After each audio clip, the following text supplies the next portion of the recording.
Hello everyone, let's continue with the in the vocab. The first word is nuance. देखिए nuance का मतलब होता है very small difference in meaning, feeling, sound, etc. उसे ही nuance कहा जाता है यानी कि ना अर्थ, मनोभाव, ध्वनि आदि में बहुत ही सूक्ष्म अंतर. तो इसका सिनोनिम क्या हो जाएगा? refinement. आप इसे अपने सेंटेंस में यूज कर सकते हैं.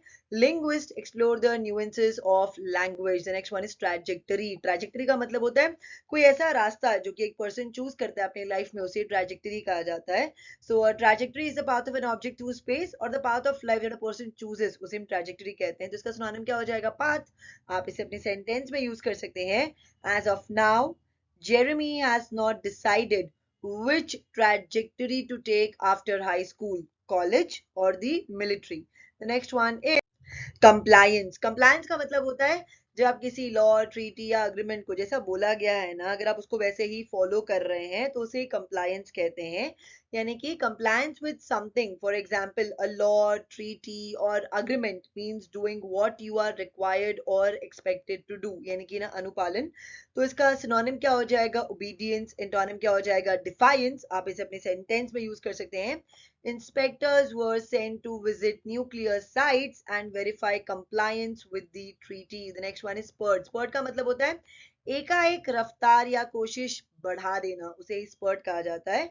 यानी कि मूव और act with a sudden increase in speed और एनर्जी. तो इसका सिनोनिम क्या हो जाएगा? इंक्रीज. एंटोनिम क्या हो जाएगा? स्लम. आप इसे अपने सेंटेंस में यूज कर सकते हैं. She put on a spurt to get to the station in time. The next one is kitty. Kitty का मतलब होता है विशेष प्रयोजन के लिए लोगों से इकट्ठा किया हुआ पैसा या जमा साझा धन, उसे किटी कहा जाता है. यानी कि kitty is an amount of money gathered from several people which is meant to be spent on things that these people will share और यूज टुगेदर. तो इसका सिनोनिम क्या हो जाएगा? डिपॉजिट. आप इसे अपने सेंटेंस में यूज कर सकते हैं. You haven't put any money in the kitty for 3 weeks. The next one is despite. देखिए डिस्पाइट का मतलब होता है इन स्पाइट ऑफ, उसे ही डिस्पाइट कहा जाता है, यानी कि ना के बावजूद. आप इसे अपने सेंटेंस में यूज कर सकते हैं. I still enjoyed the week despite the weather. The next one solemn. देखिए सोलम का मतलब होता है कोई पर्सन अगर बहुत ज्यादा सीरियस है, यानी कि वो हंसता नहीं है, मुस्कुराता नहीं है, या अगर आपको किसी पर्सन को अगर डिग्निफाइड भी डिस्क्राइब करना हो ना, तभी भी हम ये वर्ड सोलम यूज करते हैं.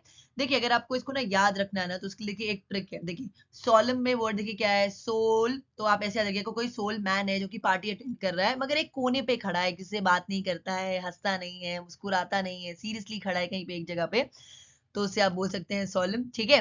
तो इसका सिनोनिम क्या हो जाएगा? इंटेंस. एंटोनिम क्या हो जाएगा? चीयरफुल. आप इसे अपने सेंटेंस में यूज कर सकते हैं. His solemn little face broke into smiles. The next one is acceleration. इसका मतलब होता है it is the act of increasing speed, यानी कि ना गतिवर्धन, उसे acceleration कहा जाता है. तो इसका सिनोनिम क्या हो जाएगा? alacrity. एंटोनिम क्या हो जाएगा? slowness. आप इसे अपने सेंटेंस में यूज कर सकते हैं.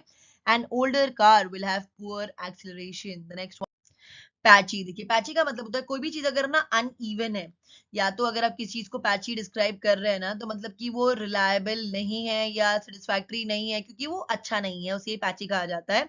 यानी कि अधूरा और कुछ बातों में अच्छा या तो अन्य में दुर्बल, उसे पैची कहते हैं. तो इसका सिनोनिम क्या हो जाएगा? अनइवन. एंटोनिम क्या हो जाएगा? स्मूथ. आप इसे अपनी सेंटेंस में यूज कर सकते हैं. The evidence is patchy. The next one is albeit. Albeit का मतलब होता है although. आप इसको although की जगह पर ना यूज कर सकते हैं, यानी कि ना हालांकि. तो इसका सिनोनिम क्या हो जाएगा? whereas. आप इसे अपनी सेंटेंस में यूज कर सकते हैं. She felt that her script was still too long, albeit it was much shorter than any of her previous scripts. The next one is evasion. Evasion का मतलब होता है टालना, यानी कि the act of avoiding something that you should do, उसे evasion कहा जाता है. तो इसका सिनोनिम क्या हो जाएगा? एस्केप. एंटोनिम क्या हो जाएगा? सबमिशन. आप इसे अपने सेंटेंस में यूज कर सकते हैं. The government should act to curb tax evasion. The next one is scrutiny. Scrutiny का मतलब होता है अति सावधानी से की गई जांच, उसे स्क्रूटिनी कहते हैं. यानी कि the act of examining something closely as for mistakes. तो इसका सिनोनिम क्या हो जाएगा? एनालिसिस. आप इसे अपनी सेंटेंस में यूज कर सकते हैं. Careful scrutiny of the company's accounts revealed a whole series of errors. The next one is mandatory. Mandatory का मतलब होता है जो भी चीज कंपलसरी है, यानी कि ना कानूनन आवश्यक या तो अनिवार्य, उसे ही मैंडेटरी कहा जाता है. तो इसका सिनोनिम क्या हो जाएगा? कंपलसरी. एंटोनिम क्या हो जाएगा? ऑप्शनल. आप इसे अपने सेंटेंस में यूज कर सकते हैं. In 1991 the British government made it mandatory to wear rare seat belts in cars. Next one is टैश. टैश का मतलब होता है अगर आपको कहीं पे ना अपना पैसा छुपाना हो या कोई ऐसा वैल्यूएबल छुपाना हो, तो जहाँ पे आप उसको छुपा के रखते हैं ना स्पेशली लार्ज अमाउंट, उसे ही स्टैश कहा जाता है। यानी कि टू स्टोर और hide something specially a large amount. तो इसका सिनोनिम क्या हो जाएगा? होर्ड। आप इसे अपनी सेंटेंस में यूज कर सकते हैं। He needed a place to stash some cash. The next one is anomaly. Anomaly का मतलब होता है, देखिए कोई भी चीज अगर ना अनयूजुअल है यानी कि ना नॉर्मल से अलग है, उसे ही एनोमली कहा जाता है। यानी कि something that is different from what is normal और यूजुअल, असामान्यता या तो असंगति। तो इसका सिनोनिम क्या हो जाएगा? एबनॉर्मेलिटी। एंटोनिम क्या हो जाएगा? यूजुअल। आप इसे अपने सेंटेंस में यूज कर सकते हैं। Her C grade is an anomaly as she's never made anything except A's and B's before. The next one is Philip. Philip का मतलब होता है किसी चीज को एनकरेज करना, बूस्ट करना, प्रमोट करना, उसे ही फिलिप कहा जाता है, यानी कि प्रोत्साहन। तो इसका सिनोनिम क्या हो जाएगा? एनकरेज। एंटोनिम क्या हो जाएगा? डिस्करेज। आप इसे अपने सेंटेंस में यूज कर सकते हैं। The news gave the stock market a big fillip. The next one is dither. Dither का मतलब होता है जब आप कुछ डिसाइड नहीं कर पाते हैं या आप हिचकिचाते हैं, यानी कि to be unable to decide something, और when you hesitate that is called as dither. तो इसका सिनोनिम क्या हो जाएगा? हेजिटेट। एटोनिम क्या हो जाएगा? डिसाइड। आप इसे अपने सेंटेंस में यूज कर सकते हैं। We are still dithering over whether to Mary.